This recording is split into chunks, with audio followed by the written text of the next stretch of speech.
Michael Irvin there, fighting back against allegations of sexual misconduct during Super Bowl week at a Marriott in Arizona. Let's listen right here on Live Now from Fox.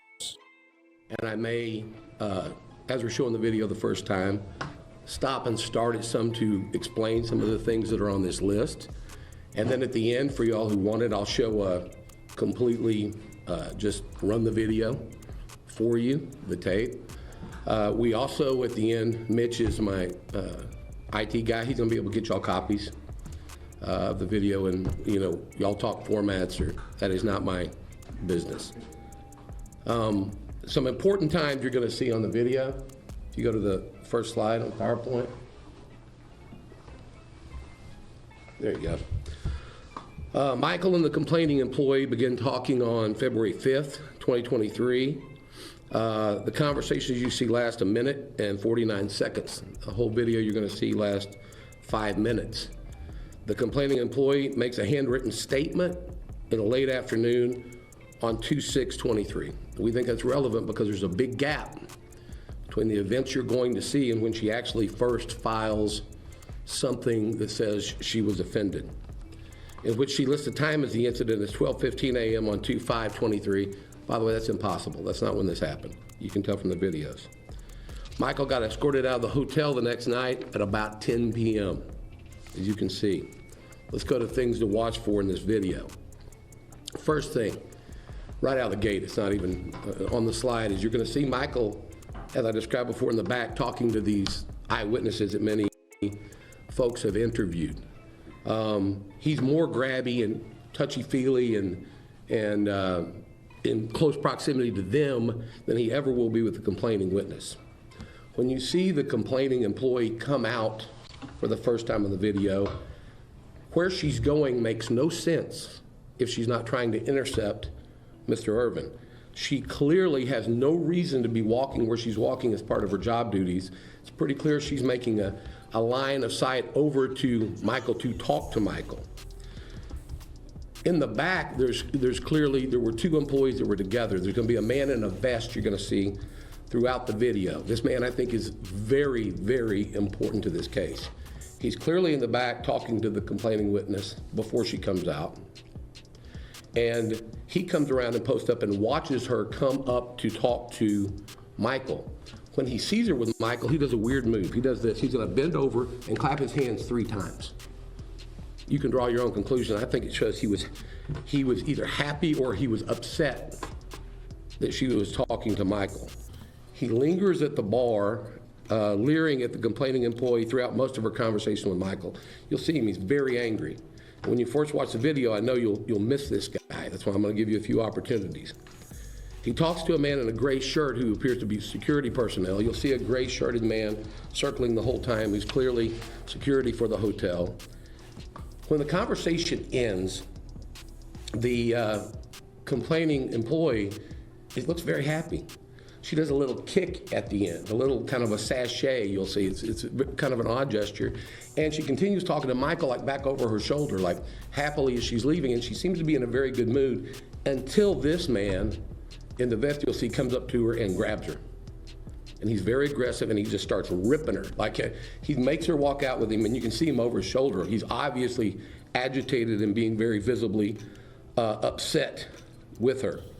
The security guard that lingers in a gray shirt lingers in the conversation, and one of the other Renaissance employees with him then goes and takes a selfie with Michael. Now remember, these are all Renaissance employees that are right on the scene, that see and can hear what's happening, and they just act like nothing's happened. And then watch the witness's body language as she leaves. The last thing, what we don't see. I only have one angle of this interaction with Michael and the complaining employee. It's gonna be clear there's gonna be many others, and I'm hoping at some point I get those from Marriott, and of course I'll share them with you. We don't have still the tape on what the complaining employee or Michael were doing before this tape starts. Clearly Michael had already been in the hotel and met with people and walked outside. We don't have that. So with that, I'll give you quickly the status of the case. Many of you I won't say incorrectly reported, but said, you know, we dismissed the federal court case. That is true. We did what's called a Rule 41 procedure.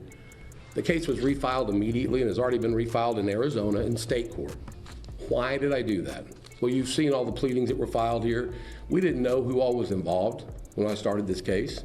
So we brought the case in Collin County where Michael lives. They obviously removed the federal court. They wanted to move it to Arizona. Now that we know who's involved, we've sued 4 individuals that are listed by name in the complaint. We've listed the company that operates this hotel out in Arizona, and of course we have added Marriott International again.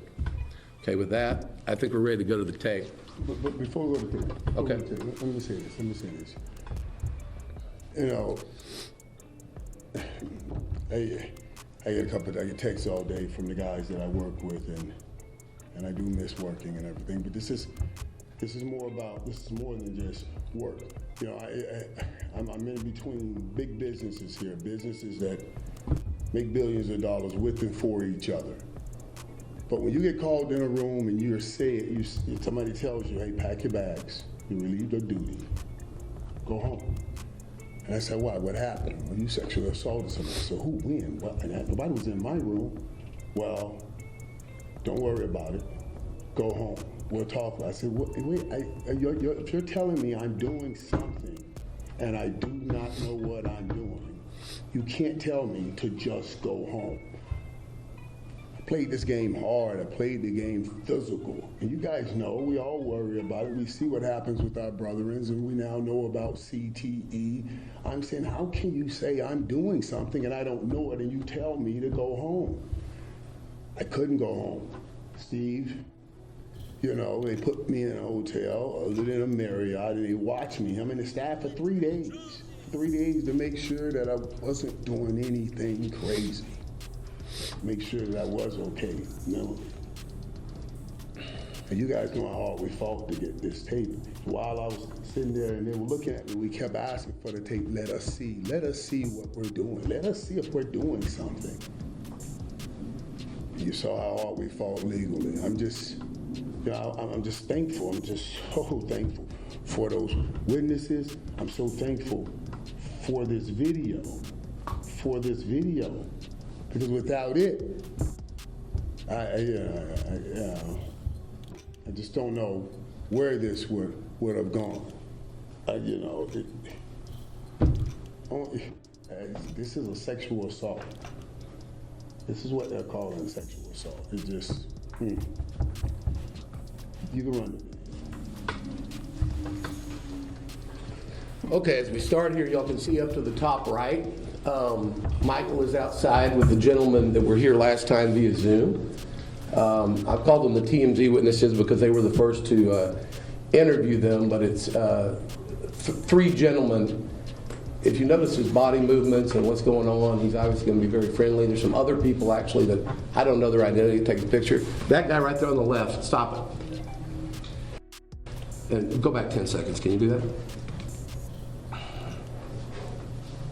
When I talked about the people that were in the back talking, I believe a complaining witness, I believe it's this gentleman here who's some kind of a manager, and then you'll see the witness who's been back come out this side, okay? She's gonna walk way around here to this pole instead of back to where her job would be back that way. Okay, go ahead and roll it.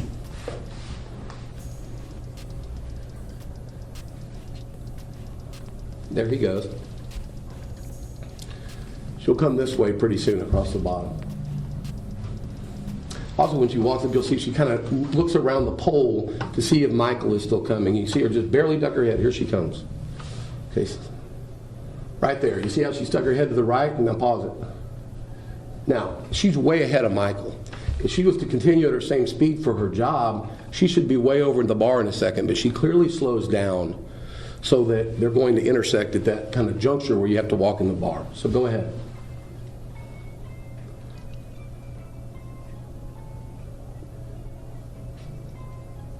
This is the shake I talked to you about in the beginning, the opening shake. Pause it. This guy over here with his hands on his hips is the angry manager, okay? If you go back a few seconds, I want him to see what he does with the hand clap when he sees her with Michael. He comes behind the bar.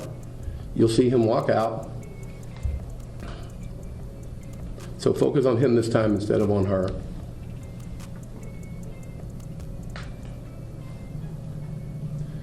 We went back a little far.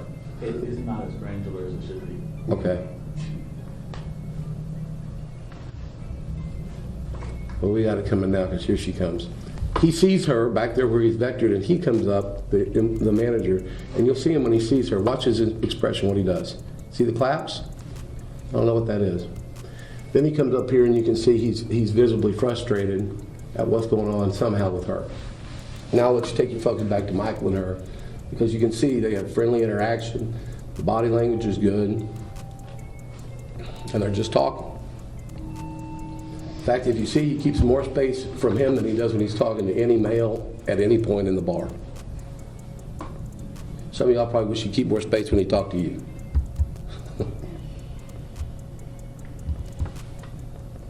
Guy's pacing, hitting his hands. He's upset over there on the left with whatever's happening. The guy in the gray up top, that's the security guard that's wandering around. He'll circle around many times around Michael and her.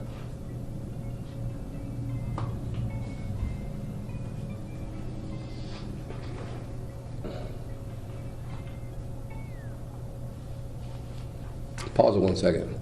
Now, we've been going for a while. They're having a lot of conversation.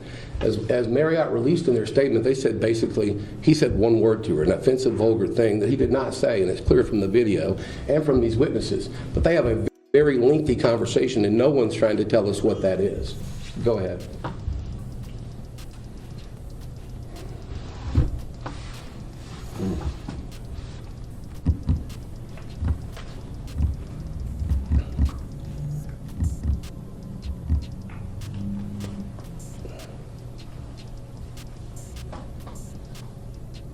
That's where she tells some kind of joke, I believe, to him. You see him kind of bend over. She's shaking her head back and forth like that. He walked in closer to her. She didn't back up at all. Now they're shaking hands. Now I want you to watch the end interaction here, because she's going to kind of, when the people come up, she'll kick her leg. As she walks off, she's still talking to Michael over the shoulder, all friendly. There you go. Kicks her leg. And see right here, she's going to look back over her shoulder and say something to Michael. Now pause it. Pause it. Okay. They claim he was leering at her. When he looks back in the bar, she's way gone. Because you're about to watch, she's going to go over here, and that guy is going to go he's going to get very visibly upset with her. And basically, there's somebody who's, I don't want to use the word abusive, but there's somebody who's really being forward to her. It's this gentleman here. It wasn't Michael. So watch what happens. Okay, go ahead and roll the tape. You see him grab her, and she falls. Now pause it. Now Michael's looking over there for the first time. He's not watching her. He's talking to these guys. You'll see in a second they turn around and they start talking to him, the guy in the white hat. Okay, go ahead. See?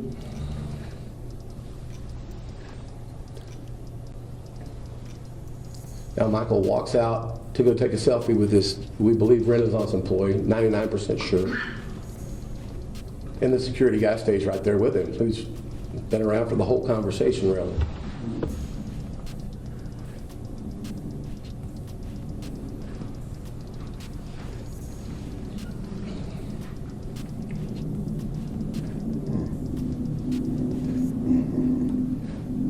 Shows Michael where the elevator is.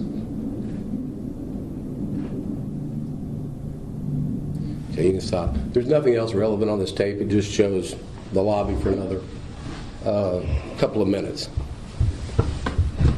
Guys, this is ridiculous. I know what happened here. It's an overreaction based on the fact, the word we used the first press release out was cancel culture. It's where we are. There's no doubt from watching this woman's not offended. Is it possible the manager was upset at her for talking to Michael because he's a celebrity and she shouldn't?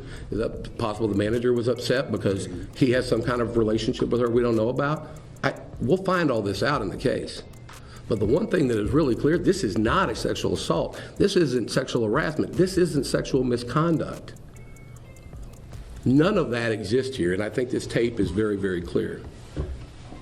Michael, you want to say anything else? Because all I'm going to do now is run this one more time so everybody can watch it in real time.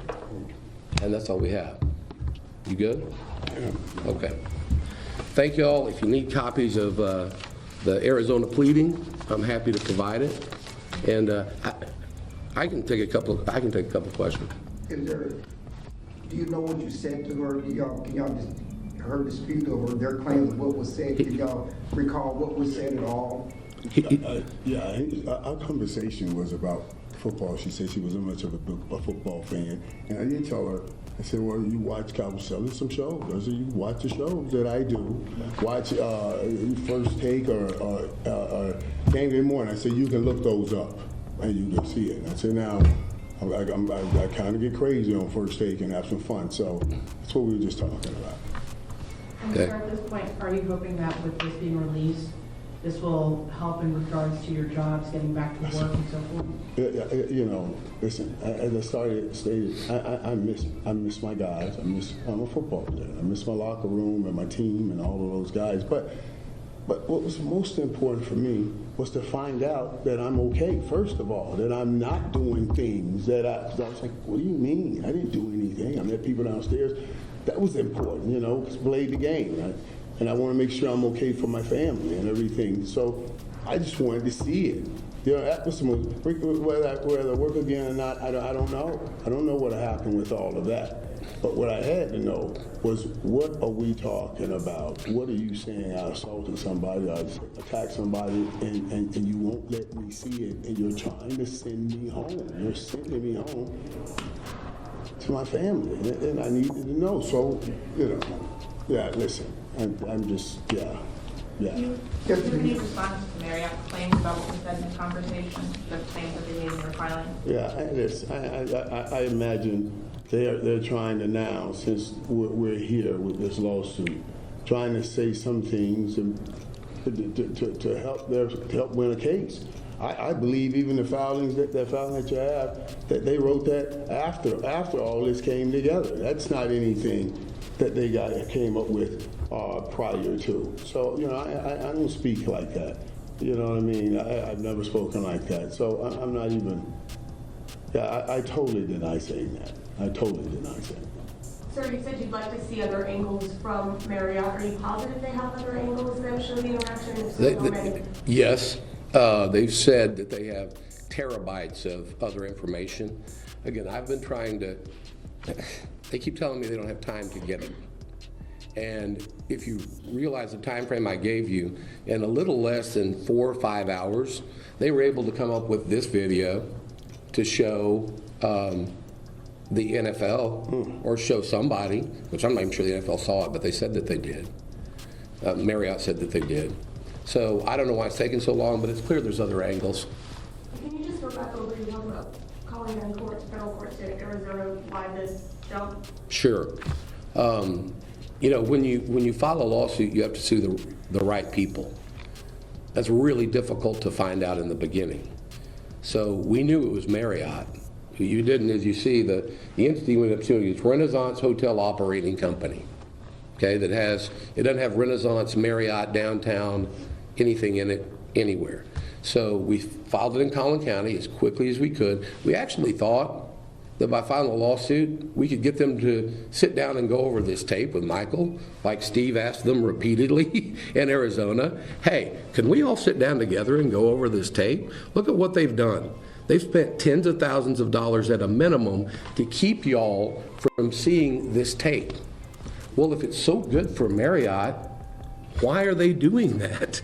Because they know that any rational person can watch this and see this is either a setup or a after-the-fact invention or something to try to cover why that guy up there is mad. And I don't know why he's mad, but he's clearly frustrated with that employee, and the employee's happy as a lark. I mean, you don't do the little leg kicks and the little over the shoulder and the stuff you'll see when we run it here without that. And you guys take it back to your office and tear it down 1,000 ways to Sunday. Right.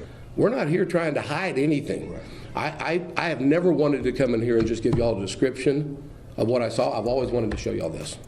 Michael, I know you guys want to let this play out in the court of law to prove your innocence, but there's a court of public opinion, and following last week, people have made decisions. What do you hope this video says to the court of public opinion? What do you mean? As far as perception of you following what Marriott has said, now that this video is out publicly, what do you hope this video shows to the public? I hope it shows what it shows, the truth, just the truth, you know, and listen, you guys understand the court cases, a lot of things. In these filings, they said basically, well, we had to move her because Michael said he stays here. Like, I'm gonna hunt her down, kidnap somebody, and kill. Come on, it's just mess. Here's the truth. We used to say when we played football, die in the sky, don't tell no lie. It's just the truth. We talk and tell lies, but die in the sky, don't tell no lie. I think we're good. Thank you, guys. I appreciate it. God bless, guys.